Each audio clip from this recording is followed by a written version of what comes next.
Well, welcome back to the channel, guys and gals.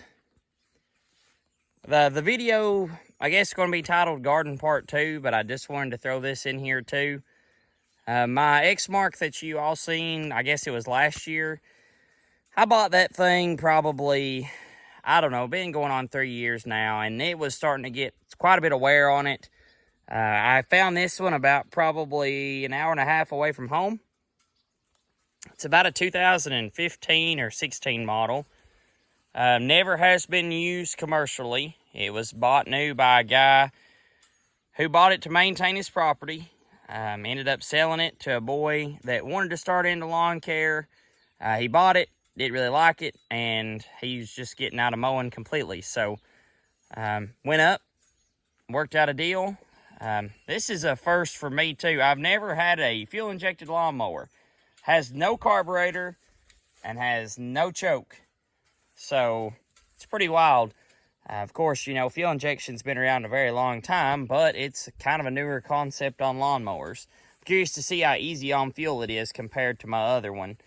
My other one has a 20 horsepower, I believe it's a Kohler Command. It's carbed, and this is a 20 or 22 horsepower fuel injected Kohler. I can't really tell any differences in how they run power-wise, but it'd be interesting to see how they are on fuel. I'm going to take my good sulky off my other one and put it on this one, but just thought I'd show some clips, kind of scooting around Hetty's yard a little, and then we'll go on to the next part of the video. Like I said, it's just crazy how you just can turn the key and it just runs just as smooth as ever.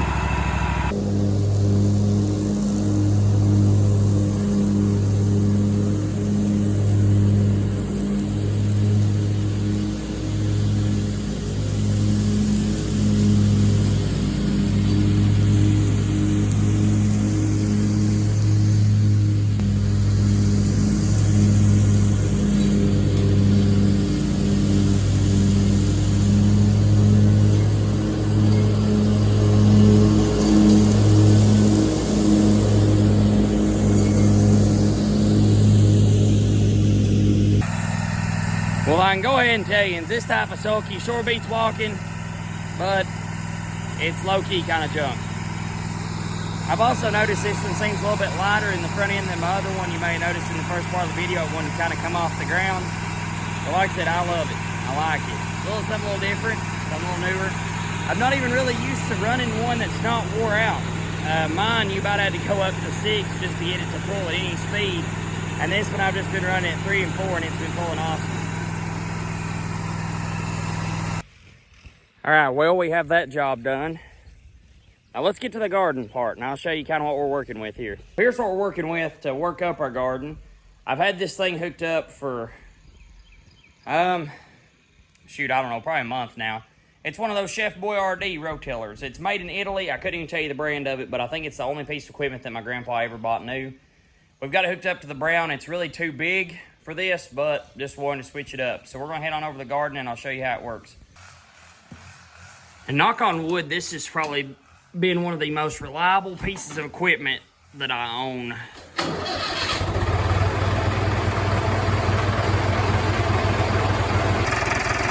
This thing needs a major bath before I start mowing hay. I need to get rid of my squeaking light there. Well, I had it on there, it don't even work. Thought I'd show y'all how this thing works and how it operates. It basically works just like a tiller that you have, like a walk-behind tiller in your garden. It just pulverizes the dirt. Now, these things are awesome, but you got to be real careful with them because if you work the ground up too much, it'll turn into powder. So I'm going to get you set up on the tripod. I'll go ahead and get you a couple passes going back and forth, and I'll show you how good it works up the dirt. Now, this thing isn't completely warmed up, but I'm definitely not going to be working it hard. Just mainly idle a little bit above, maybe.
Now you'll probably notice a difference in texture once we get down here. The little corner that I plowed up farther was in pure sod. Didn't really plow as deep as I wanted it to. I'm going to see how it goes this year.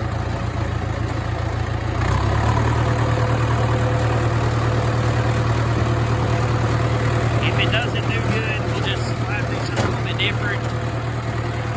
I thought my plow would have went down pretty deep, but it got to a point, and I guess my plow points are a little dull too. It got to a point where it just didn't want to plow deep at all. And like I said, it was sodded up too. You can tell where all the grass and stuff still was in there.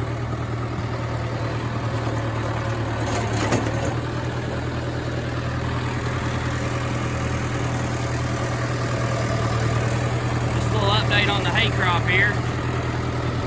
It ain't really the thickest, but it ain't the thinnest either.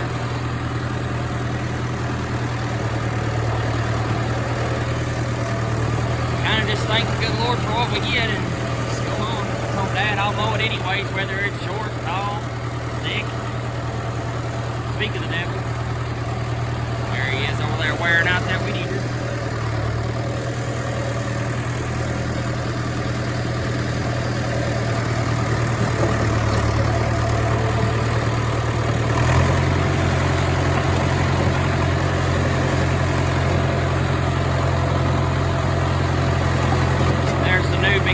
Sitting in there. Like I said, this thing does real good. There's no rocks, but we grow rocks around here.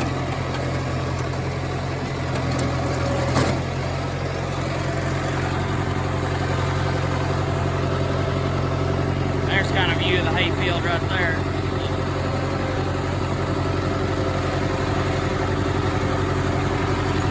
What I'll do, I'll finish this up and then I'll show you, I guess, part 3 maybe in this video too. We'll call it just part of the same, part of part 2, so stay tuned. Well, fast forward about probably an hour. Got my belly full now and had one of my neighbors come over and was needing a weight rack welded back up, something so he can put his dumbbells on. So I told him, I said, well, I need to practice anyways, so I'll just go ahead and weld it up for you, and let's take it on back home. Hopefully we still got enough time out here to lay the garden off. We'll see. Something definitely different about the little Ford. We 12 volted it. Listen how easy this thing starts now.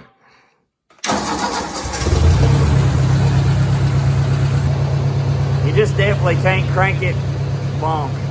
Burn the starter up. Alright, we're going to put this thing up. We're done with it as far as I know.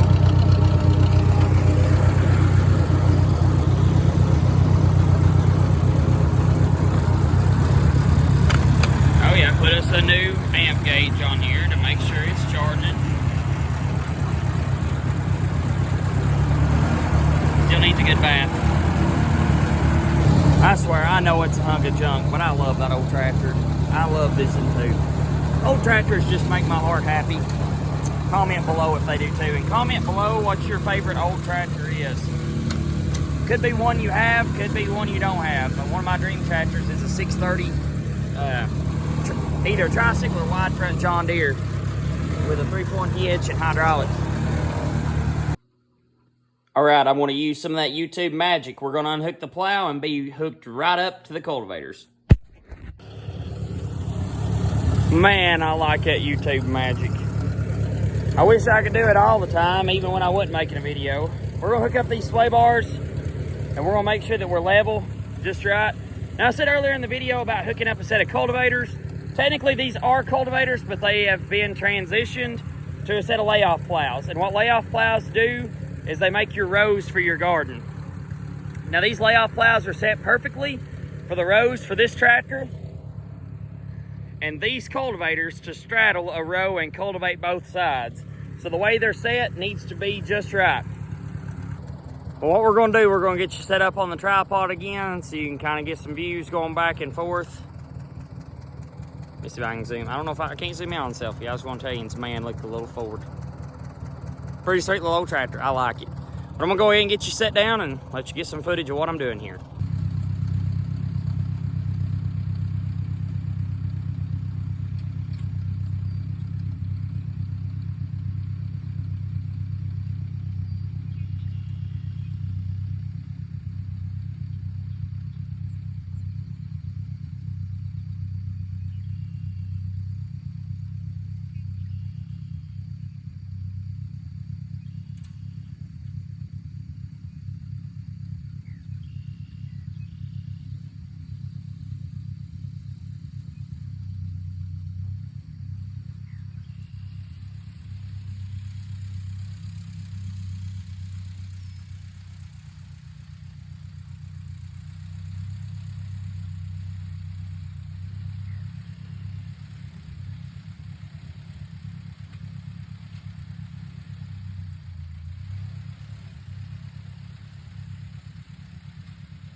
I'm just barely setting my wheel here at the edge of my other tire tracks to kind of make the same distance in between the rows.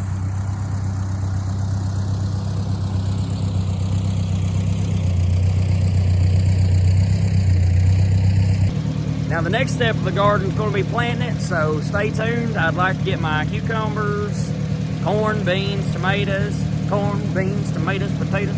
If you've never heard that, it's pretty funny. But like I said, we're going to try to get everything planted, and we'll see if we can show you another part of the garden. Hope y'all enjoyed the video. I know it was a little bit all over the place this evening, but like I said, it's my life. So I'll see if I can end you with a pretty cool picture right here. Hope you guys enjoyed. If you like the channel and you like the stuff, please comment and subscribe. It sure helps me out a lot. Thank y'all. The two that started it all, guys, right here. That's it. Hey, have a good night, folks.